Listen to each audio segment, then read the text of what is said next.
Mari kita bersama-sama membuka firman Tuhan dari Yesaya pasal 9. Let us open the word of God from Isaiah chapter 9 verse 1 to 6. In Indonesia you can read until 7. Yesaya pasal 9 ayat 1 sampai dengan ayat yang ke-7 untuk versi Indonesia. Sebelum kita membaca firman Tuhan dan mendengar akan khotbah dari firman Tuhan ini, saya ajak kita semua untuk menghadap Tuhan dalam doa. Mari kita berdoa. Let us pray. Our great, awesome, amazing, almighty God, Father, Son, and Holy Spirit, as we celebrating the birth of our Lord Jesus Christ, we come before your holy throne bringing our praises. We glorify your name, for you are amazing, awesome, and almighty. We are going to read your word. Please help us, guide us, that we can understand your word and that we can be built up and strengthened by your word. Tolonglah kami Bapa di surga dalam memperingati akan hari lahirnya Tuhan Yesus, Sang Juru Selamat kami, Mesias yang dijanjikan, Allah yang menjadi manusia. Kami mohon supaya kami ditolong oleh Roh Kudus, sehingga tatkala kami menikmati firman Tuhan, kami dihiburkan, dikuatkan, dan meneruskan akan hidup kami di bumi ini sebagai anak-anak Bapa. Berfirmanlah kepada kami Bapa di surga, dan arahkanlah hati, pikiran, perasaan, pusat perhatian kami, konsentrasi kami boleh kepada firman dan pengajarannya. Hancur binasakan kuasa iblis yang datang mengganggu, menghalangi konsentrasi kami, agar kami berpusat saja pada firman Tuhan dan pengajaran firman Tuhan. Dengarlah doa kami dalam nama Tuhan kami Yesus Kristus, firman yang hidup itu, Allah yang menjadi manusia untuk menyelamatkan kami. Kami memohon kepada Bapa di surga. Amin. Yesaya pasal 9 ayat 1 sampai ayat yang ke-7. In English, Isaiah chapter 9 verse 1 to 6. Demikianlah bunyi firman Tuhan. Tetapi tidak selamanya akan ada kesuraman untuk negeri yang terintip itu. Kalau dahulu Tuhan merendahkan tanah Sibulon dan tanah Naftali, maka di kemudian hari Ia akan memuliakan jalan ke laut, daerah seberang sungai Yordan, wilayah bangsa-bangsa lain.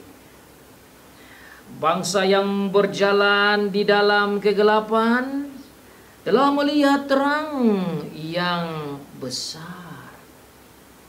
Mereka yang diam di negeri kekelaman, atasnya terang telah bersinar. Engkau telah menimbulkan banyak sorak-sorak dan sukacita yang besar. Mereka telah bersukacita di hadapanmu seperti sukacita pada waktu panen, seperti orang bersorak-sorak di waktu membagi-bagi jaran. Sebab kuk yang menekannya dan gandar yang di atas bahunya, serta tongkat si penindas telah kau patahkan seperti pada hari kekalahan Midian. Sebab setiap sepatu tentara yang berderap-derap dan setiap jubah yang berlumuran darah akan menjadi umpan api. Sebab seorang anak telah lahir untuk kita, seorang putra telah diberikan untuk kita. Lambang pemerintahan ada di atas bahunya, dan namanya disebutkan Orang Penasihat, Ajaib, Allah yang perkasa, Bapa yang kekal, Raja damai. Besar kekuasaannya, dan damai sejahtera tidak akan berkesudahan di atas takhta Daud dan di dalam kerajaannya. Karena ia mendasarkan dan mengokohkannya dengan keadilan dan kebenaran dari sekarang sampai selama-lamanya. Kecemburuan Tuhan semesta alam akan melakukan hal ini. Demikianlah jauh pembacaan firman Tuhan. Diberkati bagi setiap anak Tuhan yang membaca, yang mendengar, dan melakukan firman Tuhan. So far the reading of the Word of God. Blessed is he who reads and those who listen and obey the Word of God. Selamat Hari Natal. Merry Christmas. Harus kita ucapkan di hari ini. Karena di mana-mana di hari ini, semua orang percaya, semua orang Kristen mengadakan ibadah dan beramai-ramai saling mengucapkan selamat Hari Natal. But do you understand what is it? Apakah kita mengerti tatkala kita ucap selamat Natal? Apa itu Natal? What is Christmas? Seandainya ditanya kepada saudara yang mengatakan Merry Christmas, terus ditanya what is it, terus tidak bisa jawab, wah ini memalukan. Saya start dengan bahasa Inggris dulu, karena banyak orang juga mau sekarang gunakan bahasa Inggris. Merry Christmas, what is that? What is Christmas? Kalau Merry itu bahagia, beramai-ramai bersuka cita. Then what is Christmas? Christmas itu dari dua kata. Christ artinya Christ, dan mas itu artinya beramai-ramai.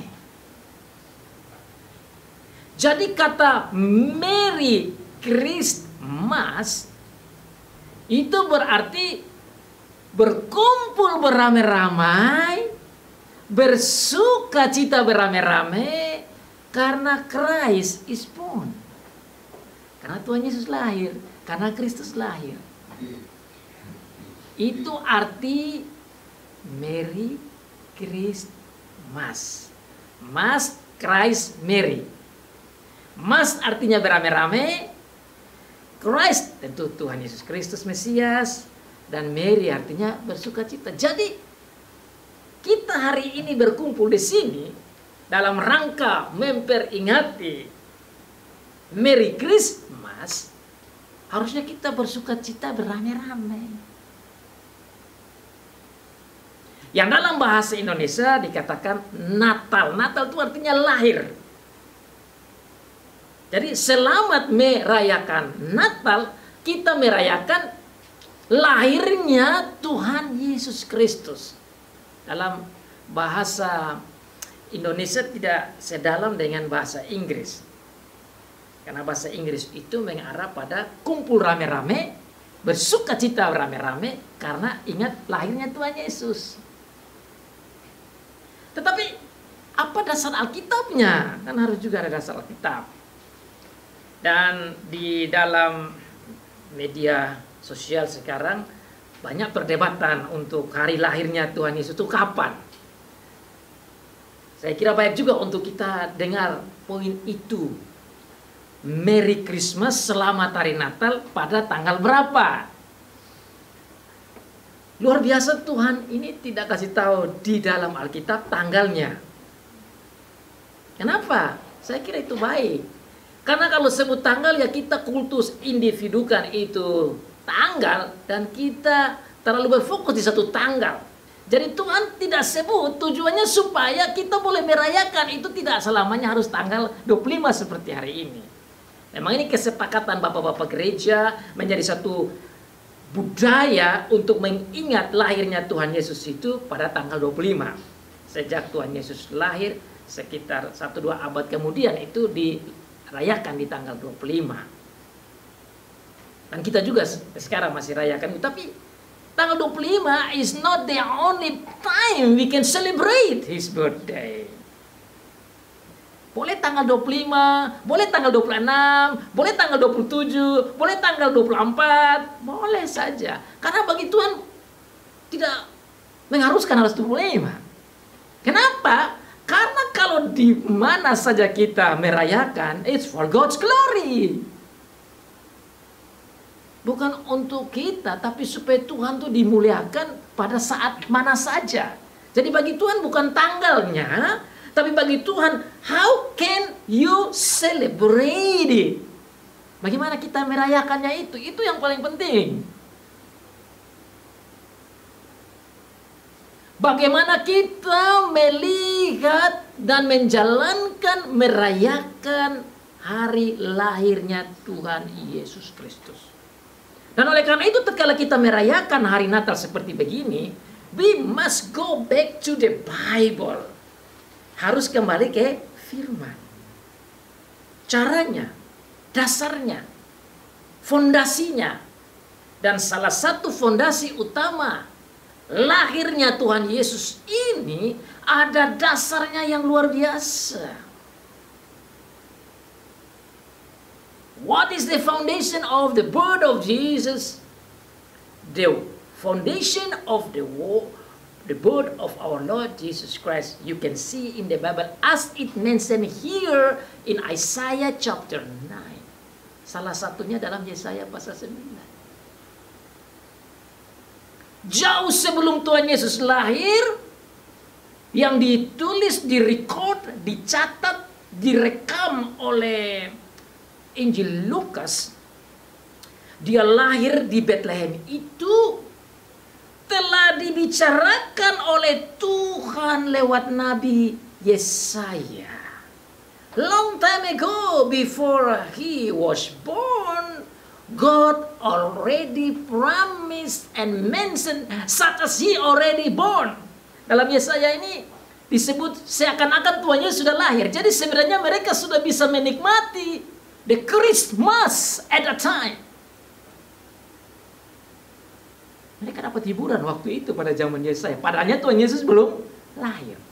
Tapi bagi orang Israel, anak-anak Tuhan pada waktu itu, jauh sebelum Mesias datang, Tuhan Yesus datang, Tuhan telah menghibur mereka. Karena mereka waktu itu lagi dijajah oleh bangsa yang lain. Tapi mereka sudah dapat hiburan bahwa ada juru selamat yang datang seperti dijanjikan dalam Kejadian pasal 3 ayat 15. Dan bayangkan, saudara lihat dalam ayat yang ke-6 itu, bahasanya itu sangat dalam. Bahkan digunakan dalam bentuk pasif. Sebab seorang anak telah lahir untuk kita. Kalau dalam bahasa Inggris itu statement atau pasif statement itu kelihatan. Kalau bahasa Indonesia dia bicarakan seakan-akan tidak kelihatan bahasa aslinya. Dia bilang sebab seorang anak telah lahir. Nah, bahasa asli itu dikatakan sebab seorang anak telah dilahirkan. Kata di itu dalam bahasa aslinya begitu. Sama dengan kalimat kedua itu dijelaskan seorang putra telah diberikan. Nah, kata di itu adalah pasif. Kan dalam bahasa Indonesia ada dua toh. Kalimat aktif dan kalimat pasif. Nah, kalimat pasif itu dimulai oleh aktor atau pengambil inisiatif, kemudian yang mendapat action dari aktor itu menjadi objeknya. Jadi, mari kita lihat di sana dalam sistem bahasa, tata bahasa dalam bahasa asli. Saya gunakan itu karena itu lebih dalam. Sebab seorang anak telah dilahirkan untuk kita. Kenapa saya mau lihat ke sini? Karena ini akarnya, ini dasarnya, ini fondasinya sebagai dasar the action of God. Ini menunjukkan action, inisiatif, tindakan dari Allah untuk kita, bukan kita untuk Allah. Bukan kita untuk Allah, tetapi Allah untuk kita. Mari kita lihat kembali. Sebab seorang anak telah lahir untuk kita, maka kita adalah di objek. Allah adalah di subjek. Sebab seorang putra telah diberikan untuk kita. Kita adalah objek, Allah adalah subjek. Nah, kenapa melihat ini penting? Karena dengan melihat kita adalah objek, maka sang objek tidak bereaksi, tidak action, tidak ambil inisiatif. The object hanya menerima. Object only receive the blessing and the gift. The subject is the one who act, who sent, who gives the present. Jadi yang mengambil inisiatif dan yang melakukan tindakan pemberian adalah Tuhan. Kenapa saya mau lihat seperti begitu dalam merayakan Natal ini? Karena kalau kita lihat anak yaitu Tuhan Yesus sendiri, putra yaitu Tuhan Yesus sendiri, berarti anak ini, putra ini, Tuhan Yesus ini datang bukan karena manusia yang pergi cari dia, tetapi Tuhan yang act. Tuhan yang bertindak. Tuhan yang melakukan. Bagi Israel itu mereka harus bersyukur dan bersuka cita. Nah, kita pada saat yang sama ini begitu harus bersuka cita. Dengan melihat lahirnya Tuhan Yesus, kita melihat bahwa Tuhan Yesus datang bukan karena kita yang mencari dia, tetapi dia datang karena dia diberikan oleh Bapa. Dia lahir karena Bapa kirim. Jadi saudara, dengan melihat akar ini, maka kita boleh merayakan Natal dengan melihat bahwa kedatangan Tuhan Yesus benar-benar adalah the acts of God, tindakan Allah, inisiatif Allah, pemberian Allah, hadiah Allah. Makanya Tuhan Yesus juga katakan dalam Yohanes 3 ayat 16, karena begitu besar kasih Allah akan dunia ini sehingga diberi X-nya Tuhan, bukan kita. Oleh karena itu tugas kita hanya, oh Lord, thank you. Oh Lord, I'm so glad. Who am I? Siapa saya? Tapi karena kasih Allah itu, makanya selalu dalam Alkitab dia bilang apa? By the grace, by the grace, by the grace, by the grace. Bahasa Indonesianya kasih karunia Allah. Hanya karena kasih karunia Allah kita dapat Tuhan Yesus. Dan itu juga dikatakan dalam Yohanes pasal yang pertama ayat yang ke-16 dikatakan, di dalam Tuhan Yesus kita menerima kasih karunia demi kasih karunia. In Christ we have grace after grace. Di dalam Kristus kita dapat anugerah kasih karunia demi kasih karunia. Ya sudah jelas di sini. Sekarang kita mau tanya lebih dalam, who is this Jesus Christ? Siapa Tuhan Yesus Kristus itu? Dalam merayakan akan Natal begini, saya ingin menggali hal itu dan melihat dengan kacamata Alkitab penjelasan dari Tuhan sendiri. Let us see who is our Lord Jesus Christ through the Word of God, through the explanation of God Himself. Kita melihat penjelasan dari Tuhan sendiri, siapa Tuhan kita Yesus Kristus. Dan dalam ini ada 5 poin yang saya sudah kasih di situ dalam kita punya buletin. Ada 5 poin yang kita mau lihat siapa itu dia dengan dasar Alkitab.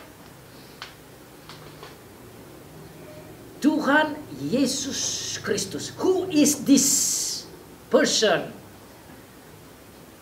Dalam Lukas pasal 1 pasal 1 sampai pasal yang kedua dijelaskan tentang kelahirannya, dan dalam pasal 2 yang tadi kita dengar dikatakan dalam ayat yang ke-11 bahwa malaikat itu datang diutus oleh Tuhan. Sekali lagi, the action of God lagi. Tuhan kirim malaikatnya kepada para gembala, dan saat dia datang dia bilang apa? Hari ini aku membawa kepada kamu berita sukacita. Sekali lagi, ini bicarakan tentang Krismas. Ingatlah, berkumpul bersama-sama dan mendengar berita sukacita. Saya datang membawa kepada kamu berita sukacita, the good tidings, the good news. Saya bawa kepada kamu berita sukacita. Itu yang kita namakan gospel. Itu yang kita namakan Injil. Saya datang bawa kepada kamu berita Injil. Hari ini, today, telah lahir bagimu Juru Selamat, Kristus Tuhan. Juru Selamat itu bahasa Yunaninya Yesus. Jadi boleh kita terjemahkan, hari ini telah lahir Yesus Kristus Tuhan. Makanya di mana-mana kita panggil dia itu Tuhan Yesus Kristus. Dasarnya di dalam Lukas pasal 2 tadi. Kata-kata dari malaikat yang disampaikan oleh malaikat berdasarkan kata-kata Tuhan. Jadi Tuhan sendiri membawa berita Injil kepada manusia, pertama kepada gembala-gembala dan kepada kita saat ini, dengan mengatakan bahwa hari ini telah lahir Juru Selamat Kristus Tuhan. Juru Selamat itu adalah Yesus. Kristus adalah yang diurapi. Tuhan tentu adalah yang memiliki kita. Maka kalau kita terjemahkan kembali lagi, hari ini telah lahir Yesus Kristus Tuhan. Maka kita di mana-mana kita merayakan lahirnya Tuhan Yesus Kristus. Yesus artinya juru selamat, Kristus artinya yang diurapi, Tuhan artinya yang memiliki. Sang pemilik kita adalah bagian dari Dia. Dia adalah Tuhan, Dia adalah pemilik. Situ sudah menandaskan bahwa Dia adalah Allah. Nah, inilah yang saya mau share. I like to share with you the good news about our Lord Jesus Christ. Saya mau sharing dengan saudara-saudara tentang berita baik, berita Injil tentang siapa itu Tuhan Yesus Kristus, Sang Juru Selamat. Lewat bacaan Yesaya. Yesaya memberikan penjelasan 5 poin penting. Siapa itu dia? Dalam bahasa Indonesia, penerjemahannya agak sedikit beda, tapi saya temukan dalam perjanjian lama dalam bahasa asli dikatakan itu ada 5 poin penting. Dia itu wonderful, dia itu counselor, dia itu the Almighty God, dia itu the everlasting Father, dan dia itu adalah the Prince of Peace. Bahasa Indonesianya, siapa Tuhan Yesus itu? Jauh sebelum dia datang, Tuhan sudah bilang bahwa anak yang akan saya kirim, anak yang akan lahir itu, yang akan lahir di Bethlehem itu, hai Bethlehem Efrata, padamu akan datang juru selamat. Dia adalah ajaib. Di dalam Yesaya pasal yang ke-9 tadi, ayat yang ke-6. Dia adalah ajaib. Dia adalah penasehat. Dia adalah Allah yang perkasa. Dia adalah Bapa yang kekal. Dan dia adalah Raja damai. What are these? Apa ini 5 yang Tuhan sudah sampaikan, yang harus kita nikmati di hari lahir, memperingati hari lahirnya. Bagi bangsa Israel, mereka bersuka cita dengan berita ini. Mereka yang ada di Efrata waktu itu, di padang belantara, waktu malaikat datang, mereka bersuka cita. Dan saudara tahu, itu bersuka cita mereka itu bukannya dengan karena satu malaikat saja. Setelah malaikat pertama datang dan sampaikan berita Injil itu, malaikat ribuan datang dengan begitu banyak bala tentara surga menyanyi memuliakan nama Tuhan. Gloria in excelsis Deo. Segala kemuliaan bagi Dia yang ada di tempat yang maha tinggi. Kenapa? Karena hari ini lahir anak yang dijanjikan itu, putra yang dijanjikan itu. Dan anak dan putra yang dijanjikan itu adalah Tuhan Yesus Kristus, Juru Selamat, Mesias Tuhan. Itu dilihat sebagai ajaib. That's number 1. Dia ajaib. Dan kita perlu renungkan di hari Natal ini. Apa maksudnya dia itu ajaib? What is the meaning when the Bible says that this son is a wonderful one? Dalam bahasa Indonesia dia bilang penasehat yang ajaib, dibuat sebagai adjektif. Penasehatnya sebagai kata benda, ajaibnya sebagai kata sifat. Tapi dalam bahasa asli itu tidak disambung begitu. Ajaibnya sendiri, penasehatnya sendiri. Maka Tuhan kita Yesus Kristus ini adalah ajaib. Sekarang kita renungkan, kenapa dia itu disebut ajaib jauh sebelum dia lahir? Kan ini janji dari perjanjian lama, dia belum datang. Orang-orang Israel sudah dengar. Bagaimana orang Israel melihat bahwa, wah, anak ini ajaib. Nah, kita yang sudah lihat dia lahir, sudah dengar dia lahir, kita bisa kombinasikan antara perjanjian lama dan perjanjian baru. Dan arti ajaib harusnya lebih kaya daripada mereka di perjanjian lama. Supaya kita lebih bersuka cita. The point is that we can get more strength. Kita bisa lebih kuat iman kita. Karena kita melihat Tuhan kita itu ajaib. Kenapa ini penting? Karena di zaman sekarang Tuhan kita Yesus Kristus itu diolok, dihina, dianggap remehkan. Bahkan dia dianggap hanya manusia saja. Keajaibannya itu tidak dibicarakan secara dalam. Bahkan ada yang melihat orang manusia lain lebih ajaib dari Tuhan Yesus. Ini kan sangat sedih kalau kita tidak melihat keajaiban dari Tuhan kita Yesus Kristus. Nah, kita bilang dia Tuhan, kita bilang dia Juru Selamat, kita bilang dia Kristus. Terus kita sendiri tidak melihat keajaibannya dan memproklamasikan dan menyampaikan keajaibannya.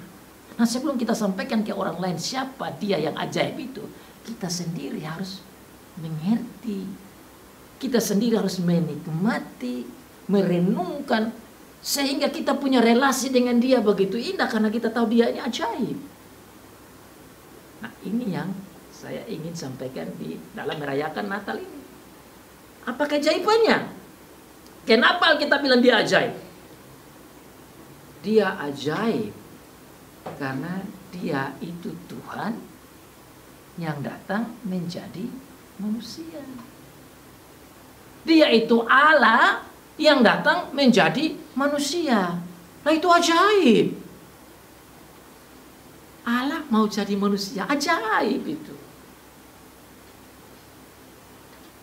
Keajaiban kalau saudara lihat di dalam Lukas, karena dia begitu ajaib, Tuhan sendiri datang dan memproklamasikan menjelaskan, mengumumkan, menyampaikan lewat malaikat. Malaikat menjadi hamba-hamba Tuhan untuk harus bergerak melayani manusia, karena ini datang, ini yang lahir, ini ajaib.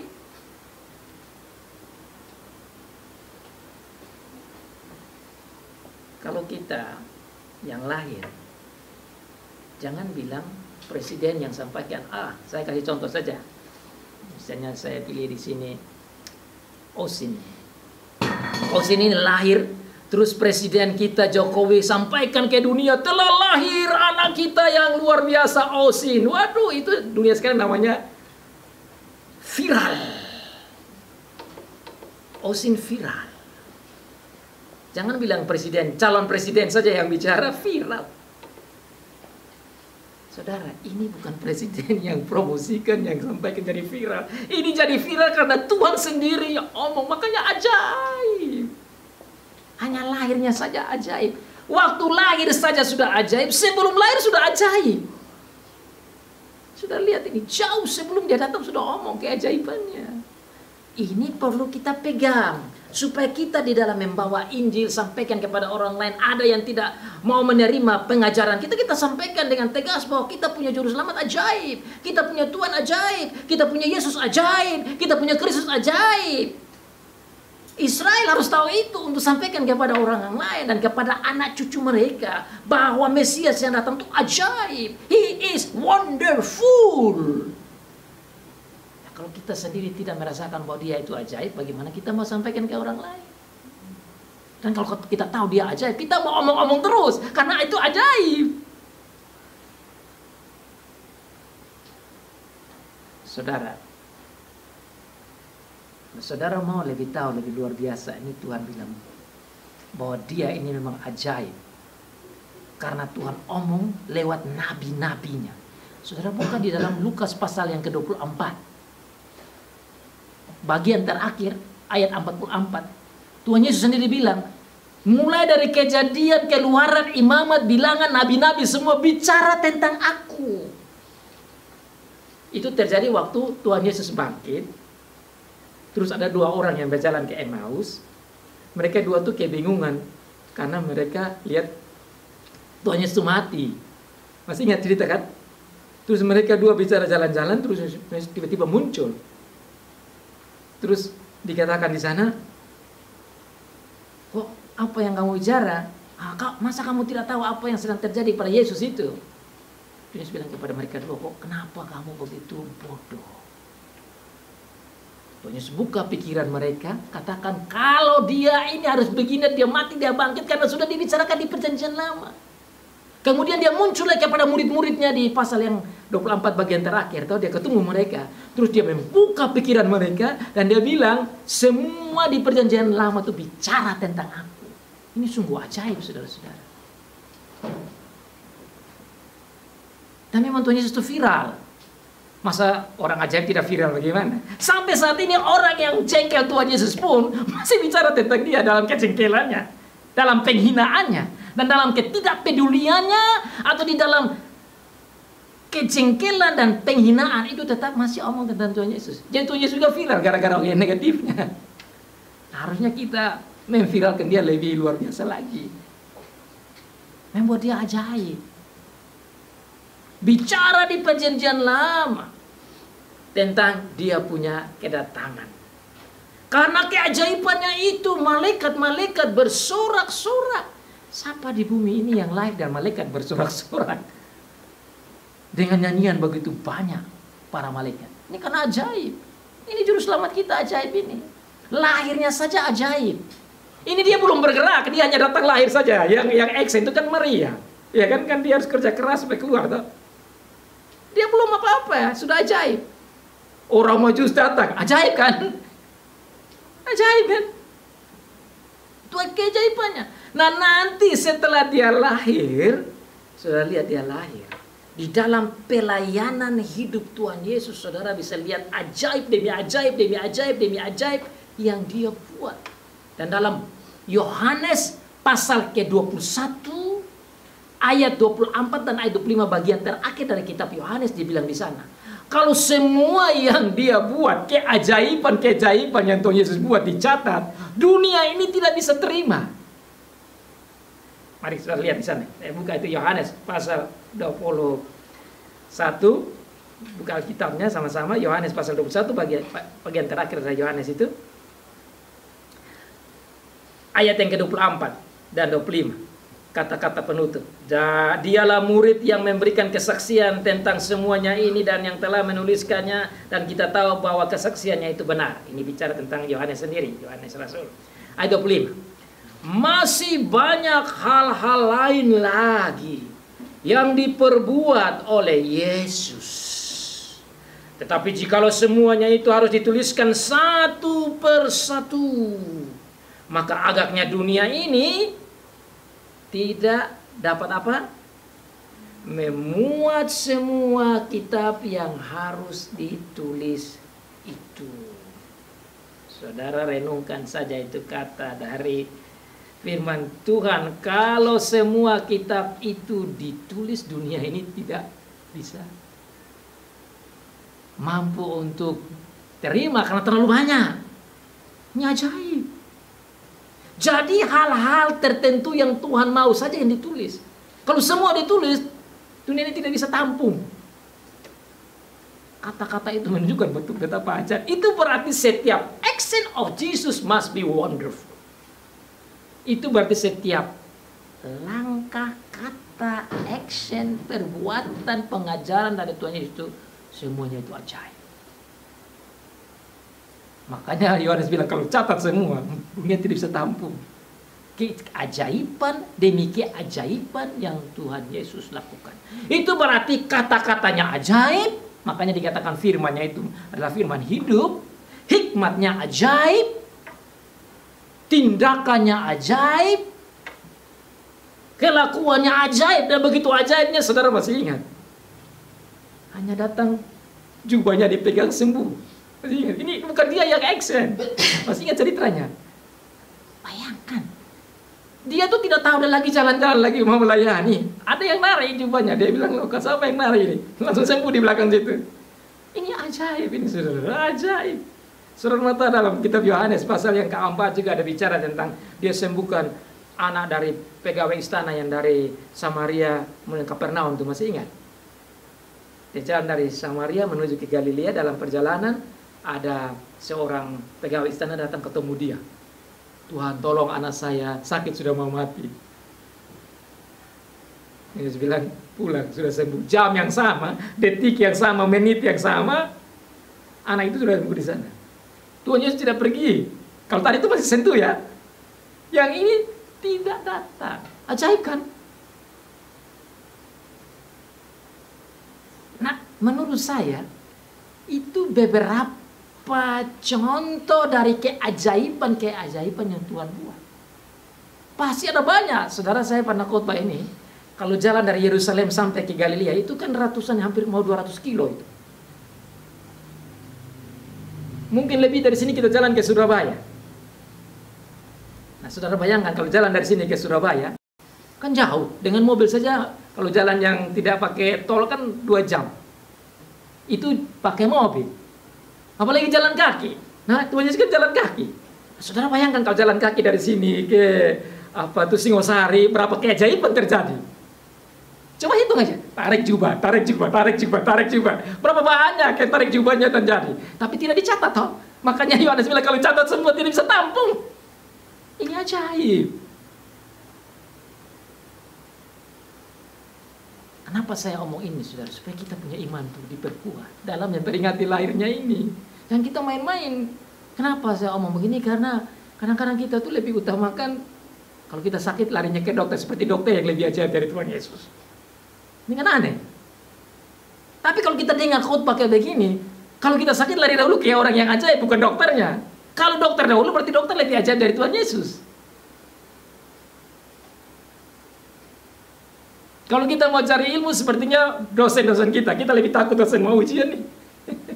Mau tulis skripsi nih, mana dosennya? Ada yang lebih hebat. Seperti mereka lebih ajaib dari Tuhan Yesus. Harusnya Tuhan Yesus lebih ajaib toh. Maka kita perlu renungkan keajaiban Dia.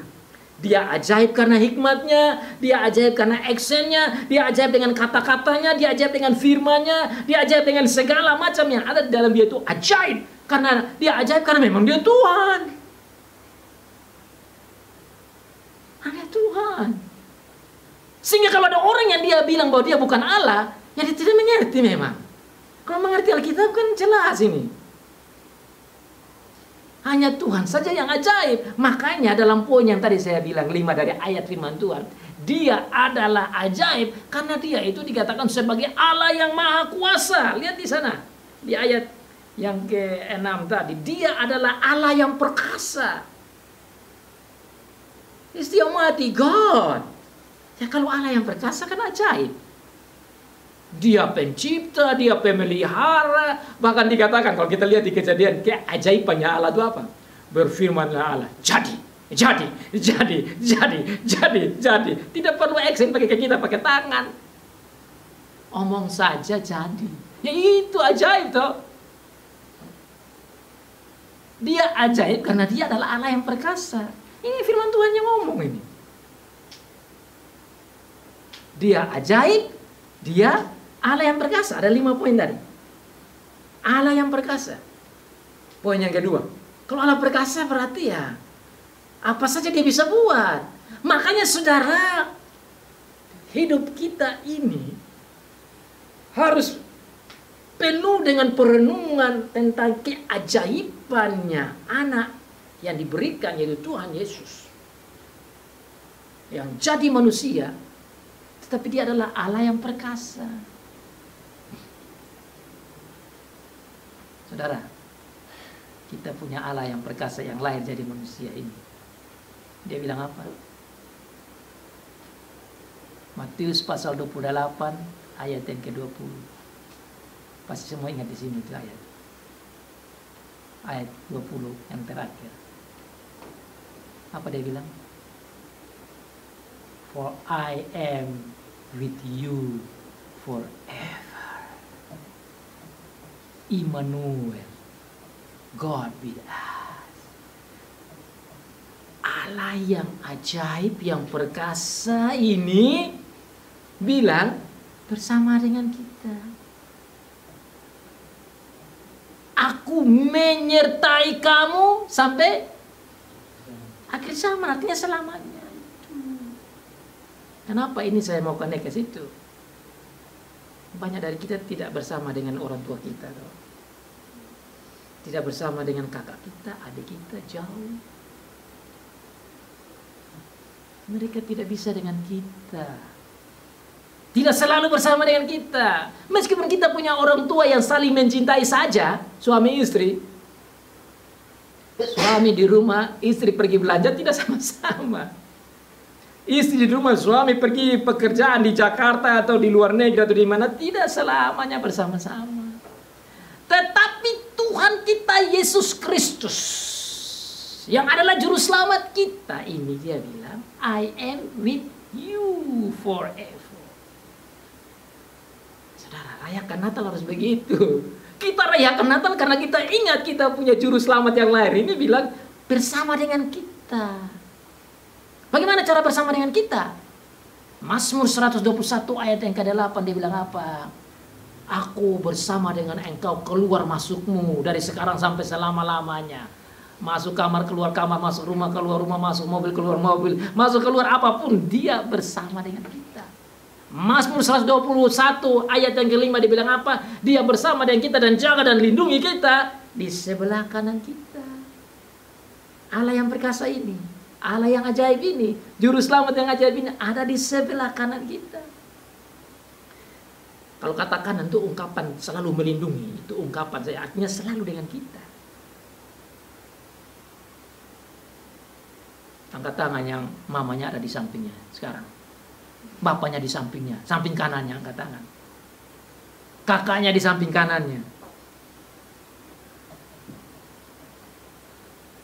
Suami istri saja yang dekat terus, orang tua kita tidak selalu di samping kanan. Dan ini bicara samping kanan, ini bukan bicara samping kanan artinya di samping kanan begini, karena ini bisa terpisah. Maksud di samping kanan itu ada di dalam. Dan bahasa 1 Korintus pasal yang ketiga ayat yang ke-16 dikatakan di sana bahwa you are the temple of the Holy Spirit, itu ada di dalam kita lebih dekat dari baju kita. Saya omong itu biar bisa saudara tahu bagaimana kedekatannya Allah yang ajaib itu dengan kita. Kenapa baju ini kita pulang kita tukar toh? Kotor cuci kan? Ini baju kan dekat dengan kita. Tetapi Allah yang ajaib, Tuhan kita Yesus Kristus dekat dengan kita dengan dalam Roh Kudus itu lebih dekat dari baju kita sendiri. Renungkan baik-baik. Lebih dekat dari orang tua kita sendiri yang sayang kita. Lebih dekat dari siapapun yang bilang I love you to us. Saudara, ini bukti Tuhan Yesus betul-betul I love you betul-betul. Karena ini Allah ini I love you sampai mati untuk kita, bayangkan. Ini yang namanya I love you. Karena begitu besar kasih Allah ke dunia ini. Itu I love you itu Tuhan bilang. Dan dia tidak asal omong I love you. Dia bilang I am with you. I love you, I be with you, I stay with you. Saudara, kalau kita lihat Allah itu menyertai kita sebagai yang perkasa. Bahkan kalau saudara lihat lagi poin yang berikut, dia bilang bukan saja dia sebagai ajaib dan Allah yang perkasa yang ada dengan kita, dia bilang dia bagaikan Bapa yang kekal. Kalau kata kekal berarti selama-lamanya toh. Kalau kata Bapa kan sudah tahu, Bapa itu seperti ayah kita. Tapi kalau ayah kita kan tidak kekal. Tidak sampai 100 sudah selesai. Goodbye. Ya kan? Itu kita punya Bapa di dunia. Tapi Bapa kita ini, ajaib ini, yang perkasa ini, dia Bapa bagi kita kekal. Jadi tatkala kita percaya dia menjadi Bapa kita yang kekal. Makanya Tuhan Yesus ajar kita berdoa berbeda dengan kebanyakan kepercayaan yang lain. Hanya di kita saja yang melihat Allah kita sebagai Bapa. Bapa kami di surga. Supaya kita melihat Allah kita seperti Bapa kita. Tetapi Bapa kita yang kita sembah ini dia kekal. Berarti selama-lamanya dia hidup. Nah, kalau kita punya Bapa yang selama-lamanya hidup, kita yang percaya kepada dia juga akan hidup selama-lamanya. What a wonderful news, isn't it? Ini berita yang indah toh. Merayakan Natal kita ingat itu, poin yang ketiga. Poin yang keempat dia bilang di sana, selain dia sebagai Bapa yang kekal yang selalu jaga, lindungi, sertai, beri kita apa yang kita butuh, dikatakan di sana juga dia adalah penasehat. Penasehat kan tahu, konselor. Nah, ini juga kadang-kadang kita ini stres, kita lari cari di mana ada psikiater, ada psikologis. Kita cari yang itu. Bukan ya? Kalau stres, mungkin di sini tidak ada yang stres ya, tapi kalau ada yang kena sakit itu stres, depresi, biasanya larinya coba cari psikologi, orang-orang psikolog itu, cari psikiatri, cari dokter, cari orang-orang yang bisa kasih kita pengetahuan. Itu seperti itu, tidak salah untuk cari itu. Tetapi Alkitab katakan bahwa kita punya counselor yang adalah Bapa yang setia, counselor yang adalah Allah yang ajaib, counselor yang luar biasa. Dan itu konselor itu sudah diberikan lewat Roh Kudus. Karena dikatakan dalam Yohanes pasal 14-15, dia adalah penghibur dan penolong seperti konselor kita. Saudara, kita kaya toh. Saudara, kita di sini kalau pergi ke konselor Indonesia itu tidak terlalu mahal. Kalau saudara pernah dengar ke luar negeri, 1 jam dia omong itu bisa $75 sampai $100 hanya ngomong aja. Mahal. Kita punya konselor yang tidak harus kita bayar. Luar biasa tuh. Yang ada di dalam kita. Kalau konselor yang lain kita pergi cari ya, making appointment dulu. Kalau tidak ya tidak bisa penuh. Ini di dalam kita. Konselor ini dikatakan ajaib. Dia adalah Allah yang perkasa. Dia adalah Bapa yang kekal. Dan dia adalah Raja Damai. Itu poin terakhir. Kenapa saya bilang poin terakhir? Biar supaya rayakan Natal ada yang mungkin lagi ngantuk. Aduh, Pak Pendeta sudah di poin terakhir. Saya tunggu kapan habis ini. Saudara, harusnya kita dengan Tuhan itu lama. Saya itu kadang-kadang lihat orang yang mau dengar khotbah 15 menit saja. Kenapa ya? Kok hanya mau 15 menit? Kan sangat aneh. Nonton film 2-3 jam tidak mau lari. Nonton buka mata dengan HP, buka mata terus sampai tidak mau tidur jam 12. Udah jam 1 masih juga nonton. Kan aneh tapi nyata. Ada yang aneh tapi nyata. Nah, dengan zaman sekarang dengan begini jutaan movie-movie, film-film ini, berapa banyak kita kasih dengan Tuhan. Hari seperti begini, kan belum 1 jam. Saya kan lihat di sini ada lonceng di sana. Tadi saya start itu jam 9, kan 10 menit lagi baru jam 10, berarti belum 1 jam. Ayolah renungkan berapa banyak time waktu kita buang ke HP kita, nonton ini, nonton itu. Yang itu yang kita nonton tidak ajaib seperti Tuhan kita. Tidak perkasa seperti Tuhan kita. Tidak mati seperti Tuhan kita yang datang dan mati untuk kita. Tidak luar biasa. Dan tidak lindungi. Dan orang-orang itu tidak tinggal di dalam kita dan begitu peduli dengan kita. Yang bilang I love you.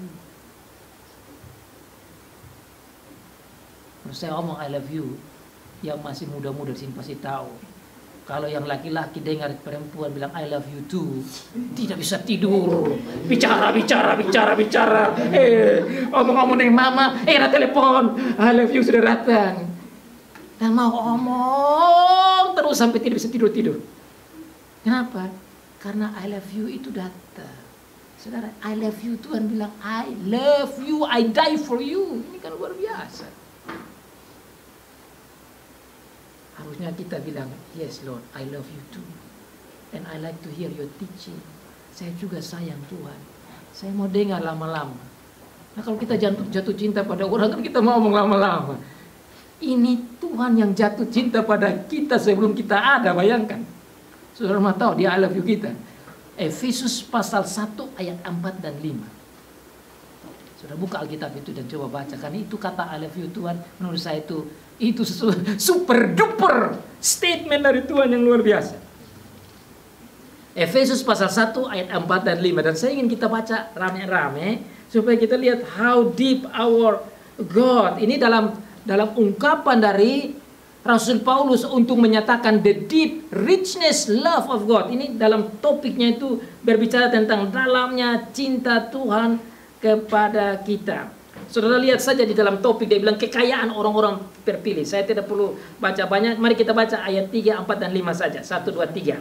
Terpujilah Allah dan Bapa kita Yesus Kristus yang dalam kasih-Nya telah mengaruniakan kepada kita segala berkat surgawi, berkat rohani di dalam surga. Ayat 4. Sebab di dalam Dia Allah telah memilih kita sebelum dunia dijadikan, supaya kita kudus dan tak bercacat di hadapannya. Ayat 5. Dalam kasih Ia telah menentukan kita dari semula oleh Yesus Kristus untuk menjadi anak-anaknya sesuai dengan kerelaan kehendak-Nya. Dia mau katakan di sini, I love you before you are. Dia sudah sayang, jatuh cinta, mengasihi kita sebelum dunia dijadikan. Bayangkan saudara. Sudah dipilih sebelum dunia dijadikan. Kalau kita jatuh cinta pada satu orang, harus lihat dulu baru kita pilih. 1, 2, 3, oh ini rambutnya panjang.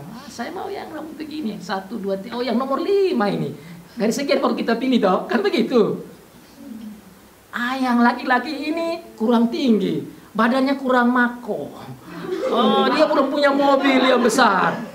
Kan begitu biasa, kan selalu kalau mau memilih calon kita kan biasa berpikir logikanya kan gitu. Itu dia ada baru kita pilih. Atau dia pilih kita. Sudah lihat di sini. Tuhan ini jatuh cinta kepada kita sebelum kita ada. Bahkan sebelum dunia dijadikan. Saudara bilang, wow.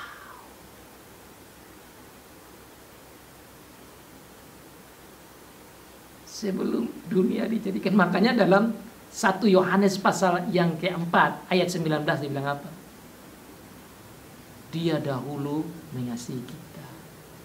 He first love us.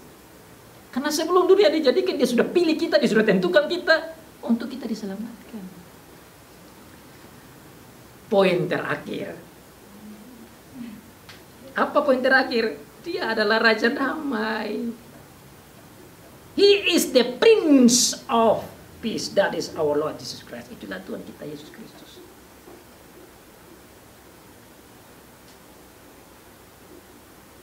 Saya melihat lagi 5 menit pas jam 10. Biar supaya kita pulang hari ini kita dengar firman Tuhan dari Bapak Johnson 1 jam penuh. Persis. Lagi 5 menit. Silakan lihat ke belakang. Lagi 5 menit. Jam 10. Dan ini record. Karena tidak semua orang mau dengar firman Tuhan sampai 1 jam begini. Kalau zaman Rasul Paulus, dia khotbah lama. Ada yang dulu di atas jatuh mati. Untuk ada Rasul Paulus kasih bangkit kembali. Saya bisa lihat, kan ada begini banyak, saya bisa lihat berapa yang lagi ngantuk-ngantuk. Saya tahu itu. Tapi tidak semua ngantuk kan, mata masih melotot jadi bagus. Makanya saya lihat di jam, saya fokuskan poin terakhir. Tentang Tuhan kita Yesus Kristus. Dia adalah Raja Damai. Saudara, mari saya start poin terakhir ini dengan kata damai itu. Peace. Saudara, kita tidak terlepas dari keluarga. Bapak mama kita kadang-kadang berdebat dan berkelahi itu. Damai seperti lari itu. Jangan saya omong bapak mama, nanti pikir itu kan urusannya bapak mama. Saudara-saudara yang sudah anak muda ini dengan teman juga kadang-kadang cekcok. Damai itu kehilangan.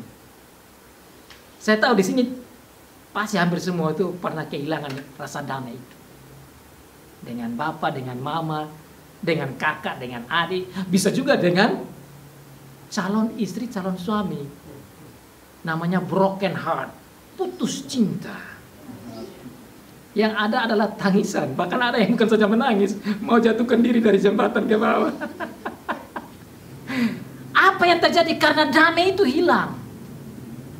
Kalau damai hilang, sukacita juga hilang. Damai lawannya konflik, perang. Sukacita lawannya sakit hati, menangis, sedih, dan duka. Tuhan Yesus adalah Raja Damai. Nah, kalau kita lihat dia adalah Raja Damai, maka dia juga adalah Raja Sukacita. Jadi kalau mau cari damai yang kita rayakan lahirnya, ini kita rayakan sang Raja Damai yang lahir. Yang datang membawa sukacita bagi kita. Kenapa damai ini penting? Karena tatkala nenek moyang kita jatuh dalam dosa, iblis datang kasih rusak hubungan damai itu. Tidak ada damai lagi dengan Bapa. Putus hubungan. Yang Tuhan katakan mati. Maka Tuhan harus siapkan jalan damai. Maka dia bilang, aku akan mengadakan permusuhan antara engkau dan perempuan ini, keturunanmu dan keturunannya. Dan keturunannya akan meremukkan kepalamu. Keturunannya itu Yesus akan menghancurkan itu. Dan akan terjadi damai lewat kematiannya di kayu salib. Itu cara Tuhan Yesus datang bawa damai bagi kita. Sehingga kita punya relasi dengan Bapa menjadi indah. Jadi saudara, damai yang paling penting di dunia bagi kita itu bukan masalah damai kita dengan sesama kita. Itu betul penting. Tapi yang paling penting adalah dengan Tuhan dulu. Setelah kita punya damai dengan Tuhan, baru kita bisa menikmati damai dengan sesama. Baru kita bisa punya damai untuk diri kita sendiri. Dan damai itu mahal. Damai itu mahal. Damai itu lebih berharga dari uang. Saudara boleh memiliki uang sebanyaknya, tapi kalau tidak ada damai, dunia seperti di neraka saja. Saya kembali contoh lagi di anak muda ya. Coba saudara dengan saudara punya calon suami atau istri itu yang saudara I love you, terus konflik. Ajak dia makan di restoran. Satu makan begini, satu makan begini. Atau dia makan di sana. Karena damai tidak ada. Biar mau bayar miliar makanan di restoran itu yang paling berharga, yang paling tinggi pun, kalau tidak ada damai, bisa makan sama-sama. Biarpun mau mahal, semahal apapun, maka damai itu mahal. Sama juga dengan suami istri, bapak mama. Kalau mama sama bapak, orang tua kita berkelahi, biar ibu siapkan makanan penuh dengan daging dari rumah, dari paling ujung ke ujung, makan enak semua.